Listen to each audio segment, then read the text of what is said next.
ದಯವಿಟ್ಟು ನಾವು ನಿಮ್ಮಲ್ಲಿ ವಿಶ್ವಾಸವಿದೆ. ನಾನೊಬ್ಬ ಡ್ರೈವರ್, ನೀವು ಡ್ರೈವರ್ ಆರ್ತ ಕರೆಕ್ಟು ನೋಡಿ. ಬೈಕಲ್ಲಿ ಹೋಗ್ತಾ ಇದ್ರಂತೆ, ತಾಯಿ ಸ್ಪಾಟ್ ಔಟು, ಮಗ ಬದುಕಂಗಿರ್ಲುವಂತೆ. ದಾವಣಗೆರೆಯಿಂದ ಬಂದರೆ ಏನೋ ಆ ತಾಯಿ ಕಡೆಯಿಂದ ಉಳ್ಕೊಳಂಗೆ ಇರಲ್ವಂತೆ. ತಾಯಿ ಬೆಳ್ಕೊಂಡು ಉಳ್ಕೊಂಡ್ರೊಬ್ಬರು. ದಯವಿಟ್ಟು ವಾಹನ ಚಾಲಕರೇ, ನಿಮ್ಮಲ್ಲಿ ವಿನಂತಿ ಮಾಡ್ಕೊಳ್ಳೋದು ಇಷ್ಟೇ. ಹಿಂದೆ ಮುಂದೆ ಚಿಕ್ಕ ಪುಟ್ಟ ವೆಹಿಕಲ್ಗಳನ್ನ ದೊಡ್ಡ ವೆಹಿಕಲ್ ಓಡಿಸೋರು ನೋಡ್ಕೊಂಡು ಓಡಿಸಿ. ನಿಮಗೂ ಜೀವನ ಇರುತ್ತೆ, ಅವ್ರಿಗೂ ಜೀವನ ಇರುತ್ತೆ. ಅವ್ರ ಜೀವನ ಹಾಳು ಮಾಡಿ ಮಗು ಅನಾಥ ಆಗ್ಬಿಡ್ತು. ದಯವಿಟ್ಟು ಈ ಥರ ನೋಡಿ ಓಡಿಸಿ. ಮತ್ತು ಯಾವುದೇ ಕೊಳವೆ ಬಾವಿ ತೆಗಿತೀರಿ ಊರಲ್ಲಿ, ನಿಮ್ಮ ಊರಲ್ಲಿ ಬಾವಿಗಳು ತೆಗಿತೀರಿ, ಆ ಬಾವಿಗಳನ್ನ ದಯವಿಟ್ಟು ನೀರು ಬಲ್ಲ ಮುಚ್ಚಿಬಿಡಿ. ಬೇರೆ ಮಕ್ಕಳು ನಮ್ಮನೆ ಮಕ್ಕಳು ಅಂತ ತಿಳ್ಕೊಬೇಡಿ. ಆಮೇಲೆ ಅತಿಯಾದ ವೇಗ, ಅತಿಯಾದ ಅವಸರ ತೊಂದರೆ ಮಾಡುತ್ತೆ. ಇಲ್ಲಿ ಅಮ್ಮ ಹೇಳುತ್ತೆ ನೋಡಿ ಏನಾಯ್ತು ಅಂತ ಹೇಳಮ್ಮ. ಏನಾಯ್ತಮ್ಮ ಹೇಳಿ. ಒಂದ್ಸತ್ರ ನಮ್ಮ ತಾಯಿ ಮತ್ತು ನನ್ನ ಮಗ ಹೋಗ್ಬೇಕಾದ್ರೆ ಬೈಕಲ್ಲಿ ಹೋಗ್ತಾಯಿದ್ರು. ಆ ಕಡೆಯಿಂದ ಕಾರಲ್ಲಿ ಬರೋರು, ಅವ್ರಿಗೆ ಡ್ರೈವಿಂಗ್ ಬರ್ತಿರಲಿಲ್ಲ, ಕಲಿಕೆ ಅಂತ ಅಂದ್ಬಿಟ್ಟು ರಾಂಗ್ ಸೈಡಲ್ಲಿ ಬ್ರೇಕ್ ಅಂದ್ಕೊಂಡು ಎಸ್ಟೇಟು ತುಳಿದ್ಬಿಟ್ಟು ರಾಂಗ್ ಸೈಡ್ ಹೋಗಿ ನಮ್ಮ ತಾಯಿ ಸ್ಪಾಟ್ ಔಟ್ ಆದರು. ನನ್ನ ಮಗನ ಕಾರಲ್ಲಿ ಎಳ್ಕೊಂಡೋಗಿ ಹೊಲದೊಳಗೆ ಹಾಕಿತ್ತು.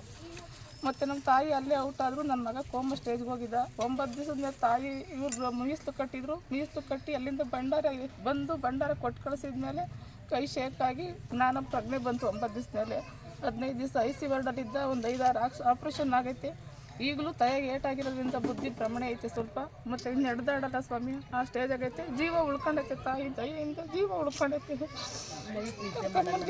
ಇವತ್ತಿಗೂ ನಿದ್ದೆ ಮಾಡಲ್ಲ.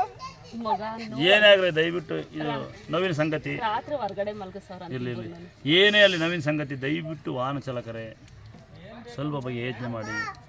ಚಿಕ್ಕ ಪುಟ್ಟ ವೆಹಿಕಲ್ಗಳು ನೋಡಿ ಅಲ್ವಾ, ನೀವು ಸ್ವಲ್ಪ ಎಚ್ಚರವಾಗಿರಿ.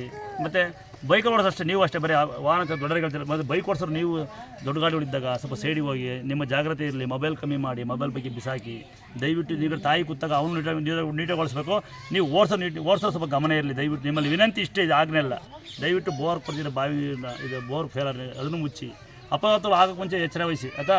ದೇವ್ರು ಒಳ್ಳೇದು ಮಾಡಲಿ ನಿಮಗೆಲ್ಲ. ಹೆಂಗೆ ಮಗ ಬದುಕೇನಂತೆ, ನಿಮ್ಮ ಮಗನಿಗೆ ಆಯಸ್ಸಾರ ಕೊಡಲಿ. ನಾವೆಲ್ಲ ಬೇಡ್ಕೊಂಡು ಜ್ವರ ಬಂದು ನಿಮಗೆ ತಾಯಿನ ಮಗನಿಗೆ ಅಲ್ವಾ ಬೇಡ್ಕೊಂಡು ಆಯಿತಾ. ನೋಡ್ತೀನಿ ಒಂದು ಸರಿ.